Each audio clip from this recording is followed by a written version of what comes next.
नमस्कार दोस्तों, advance class online platform पे मैं ब्रिजेश कुमार करंट अफेयर्स के साथ आपका स्वागत करता हूं। तैयार हो जाइए करंट अफेयर्स के बेहतरीन क्वेश्चंस, बेहतरीन जानकारी के साथ। आइए देखते हैं पहला क्वेश्चन। देखिए दोस्तों, पहला क्वेश्चन, अजीत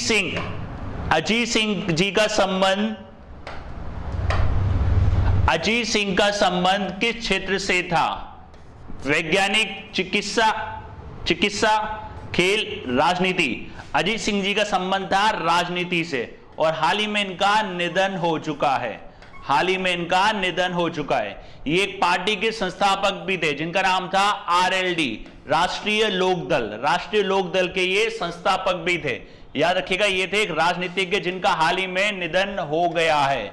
पूर्व केंद्रीय मंत्री थे और राष्ट्रीय लोक दल, जिसको आरएलडी के नाम से भी जाना जाता है, उसके संस्थापक थे। और ये पूर्व प्रधानमंत्री चौधरी चरण सिंह जी के पुत्र थे। याद रखना, हाल ही में इनका निधन हो चुका है।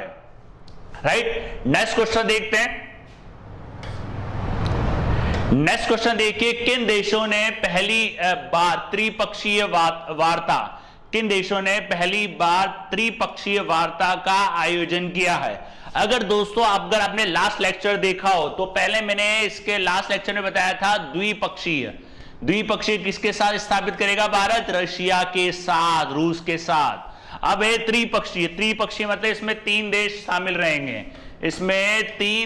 शामिल रहेंगे और आपस में किस तरीके से विकास को बढ़ाया जाए, डेवलपमेंट किस तरीके से किया जाए, उसके बारे में ये मीटिंग करेंगे, मतलब बैठक होगी। और ये बैठक जो होगी दोस्तों, ये G7 के मौके पर आयोजित होगी। G7 मैंने आपको बताया था ग्रुप 7 जिसकी स्थापना हुई थी 1975 में और उसकी मीटिंग होने वाली है कहां पे? यूके में, यूनाइटेड किंगडम में। उसी मौके पर ये तीनों देश पहली बार त्रिपक्षीय वार्ता करेंगे। कौन कौन से? भारत, फ्रांस और ऑस्ट्रेलिया। याद रखिएगा, भारत, फ्रांस और ऑस्ट्रेलिया। ये त्रिपक्षीय जो वार्ता होगी, व्यापार को किस तरीके से बढ़ाया जाए, किस तरीके से आपस में तीनों सहयोग करें, किस तरीके से अलग अलग क्षेत्रों में सहयोग कर सकते हैं, वो इस मीटिंग के अंदर चर्चा होगी, इस त्रिपक्षीय वार्ता में चर्चा होगी। और इसका कहां होगा? G7 में, यूके में ये मीटिंग होगी, क्योंकि यूके में ये सारे देश मिलने भी वाले हैं, जिसमें भारत को मुख्य अतिथि के तौर पे बुलाया गया है। याद रखिएगा, भारत, फ्रांस और ऑस्ट्रेलिया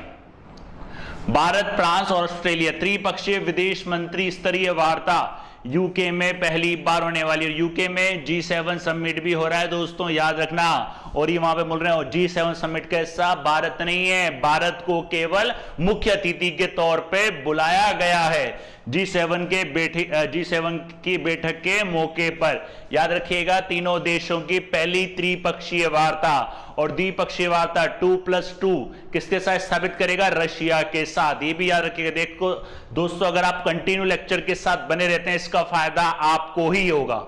राइट, नेक्स्ट क्वेश्चन देखते हैं।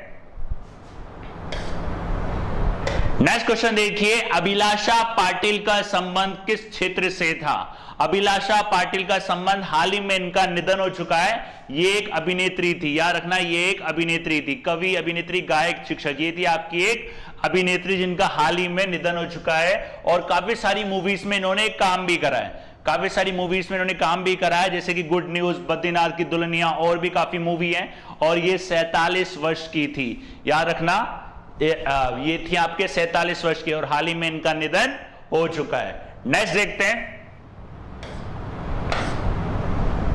नेक्स्ट देखिए, किसे तमिलनाडु का नया मुख्यमंत्री बनाया गया है?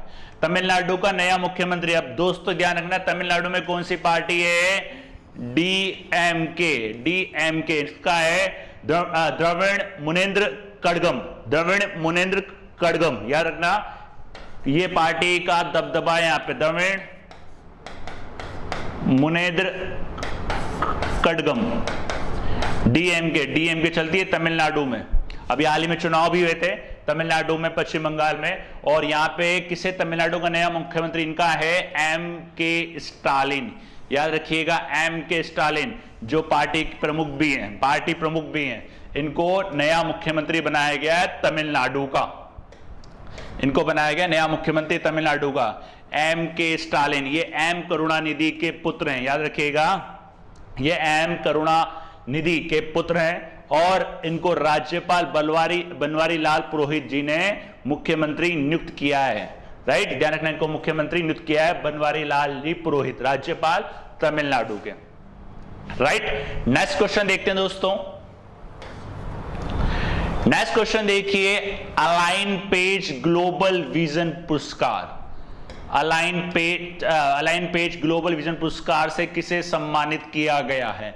और ये सम्मानित होने वाली, ध्यान रखना, भारत की पहली महिला है, भारत की पहली महिला। राइट, और इनको जो सम्मानित किया गया है ये इनका नाम है गीता मित्तल। याद रखना दोस्तों, इनका नाम है गीता मित्तल। और इस पुरस्कार के बारे में भी बता देता हूं, ये अलाइन पेज ग्लोबल विजन पुरस्कार जो प्राप्त करते हैं, ये 2 प्राप्त करना में से एक भारतीय हैं और ये पहली भारतीय हैं। याद रखना, पहली भारतीय हैं गीता मित्तल, जम्मू कश्मीर की न्यायाधीश, जम्मू कश्मीर की न्यायाधीश, याद रखिएगा, जम्मू कश्मीर की न्यायाधीश।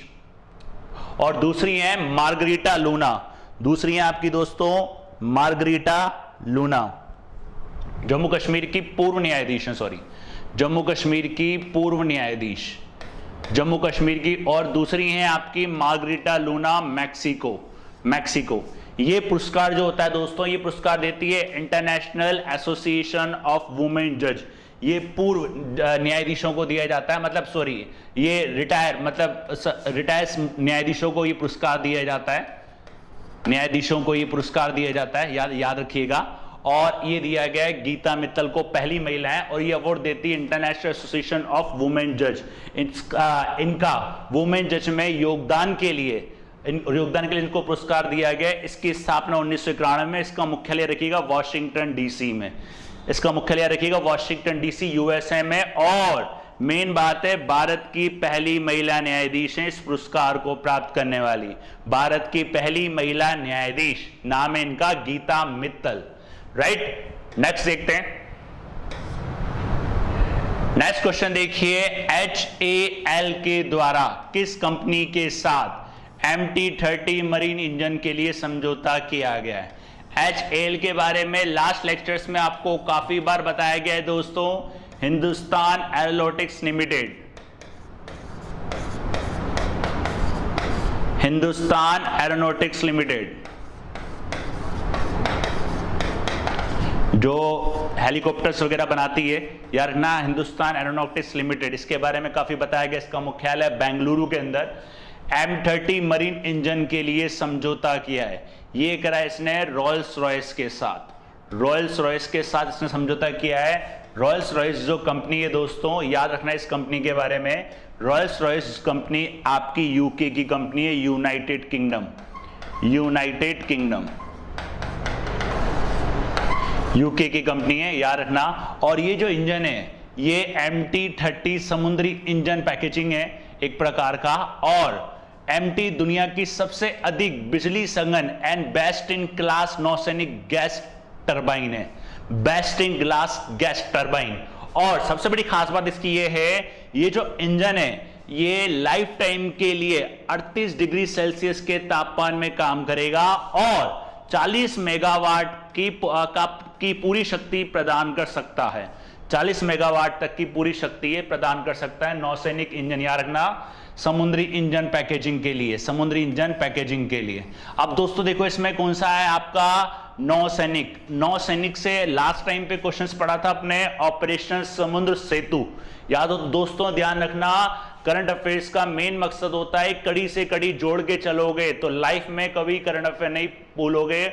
नॉर्मली जब भी कोई क्वेश्चन पूछला आएगा या कोई ऐसा वर्ड आएगा, आपका माइंड ऑटोमेटिकली क्लिक करना चाहिए कि यार नौसेना, नौसेना हाल ही में फेमस हुई थी किस लिए? ऑपरेशन समुद्र सेतु के लिए। याद है ऑपरेशन समुद्र सेतु? आपको बताया दोस्तों, करंट अफेयर्स को बढ़िया कराने की जिम्मेदारी मेरी है, बट कंटिन्यू आपको लेक्चर के साथ बने रहना पड़ेगा। राइट, नेक्स्ट क्वेश्चन देखते हैं।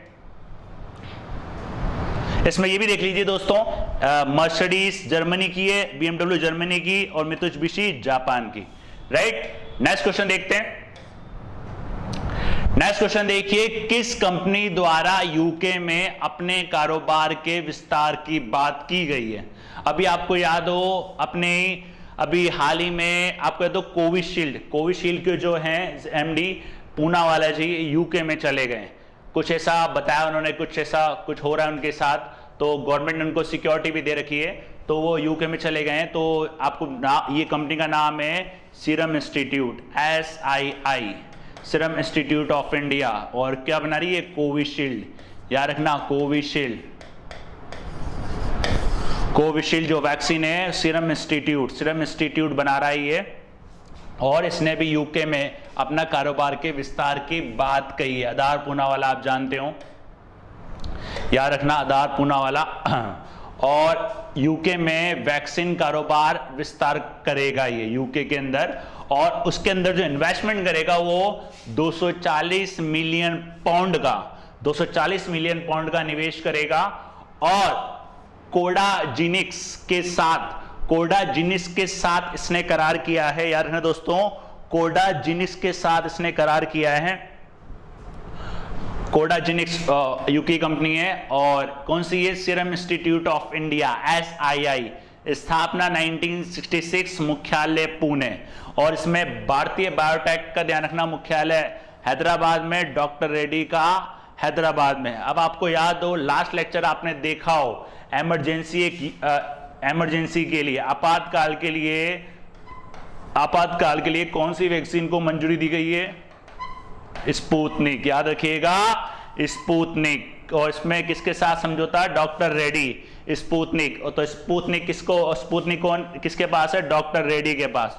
डॉक्टर रेड्डी इसका संचालन करेगी, राइट। नेक्स्ट देखते हैं दोस्तों,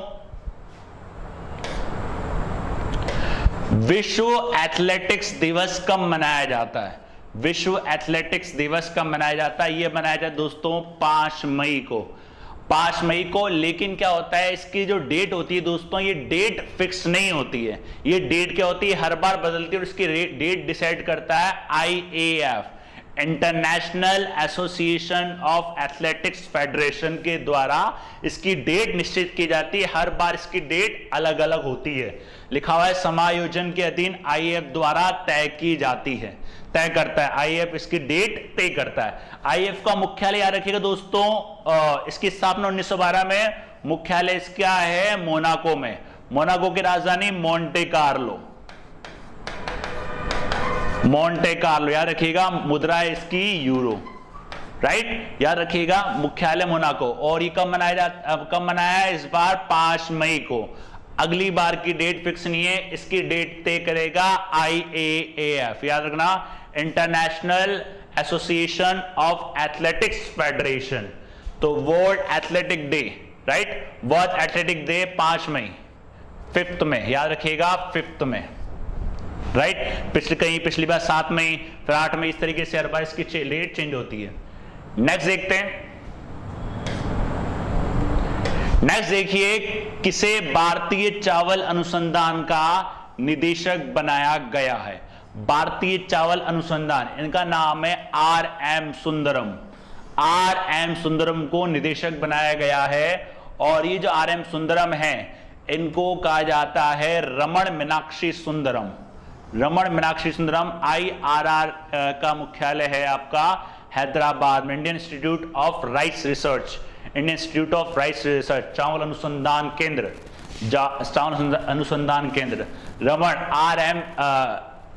रमण मीनाक्षी सुंदरम।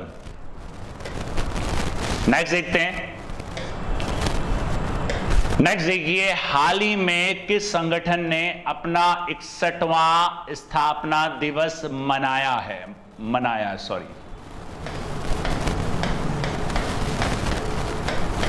स्थापना दिवस मनाया है? यह मनाया दोस्तों BRO ने, बॉर्डर रोड ऑर्गेनाइजेशन।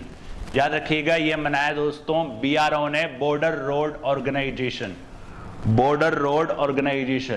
इसने अपना अभी 61वां स्थापना दिवस मनाया है। स्थापना 1960 में, मुख्यालय इसका नई दिल्ली में।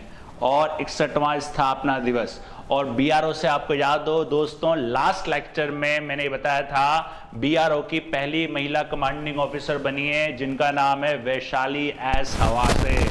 वैशाली एस हवासे। दोस्तों अगर आप लेक्चर को ध्यान से देखते हो तो करंट अफेयर्स आपके लिए टफ नहीं है, करंट अफेयर्स को आसान बनाना मेरा काम है, बट कंटिन्यू लेक्चर के साथ बने रहना पड़ता है। करंट अफेयर्स मांगती है कंटिन्यूटी, राइट, ध्यान रखना। तो ये वैशाली सभा से पहली महिला कमांडिंग अधिकारी किसकी? बीआरओ की, border road organisation, right. Border area में जितने भी रोड डेवलपमेंट होते हैं उसको कंट्रोल करने का काम ये करता है। ये थे आपके अब तक के 10 बेहतरीन क्वेश्चन। जुड़े रहिए चैनल के साथ, मिलते हैं नेक्स्ट क्लास में नेक्स्ट 10 क्वेश्चन के साथ। तब तक के लिए धन्यवाद।